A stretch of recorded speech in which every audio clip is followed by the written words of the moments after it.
పండ్లన్నిటికంటే అతి బలమైన పండు అంటే అరటి పండు అనుకుంటారు. తప్పు. Avocado fruit. అరటిపండు 100 గ్రాములు 116 శక్తి, అవకాడో ఫ్రూట్ 215 క్యాలరీల శక్తి. ఎందుకు ఇంత శక్తి అంటే అవకాడో ఫ్రూట్ని బటర్ ఫ్రూట్ అంటారు. 100 గ్రాముల అవకాడో ఫ్రూట్లో 23 గ్రాముల ఫ్యాట్ ఉంటుంది. ఏ ఫ్రూట్లోని ఇంత కొవ్వు ఉండదు, కానీ తేలిగ్గా డైజెషన్ అవుతుంది, మంచి శక్తిని ఇస్తుంది. అందుకని చంటి పిల్లలకి ఈ అవకాడో ఫ్రూట్ బాగా పెడితే మంచి కొవ్వు పెరిగి హెల్దీగా ఉంటారనమాట. బ్రెయిన్ బాగా డెవలప్ అవుతుంది.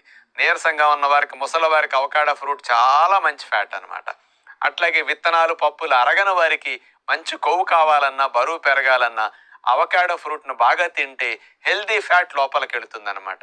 అందుకని ఫ్రూట్స్లో అతి బలమైన బటర్ ఫ్రూట్ అయిన అవకాడోని మంచి కొవ్వు కోసం అందరూ తింటే మంచిది.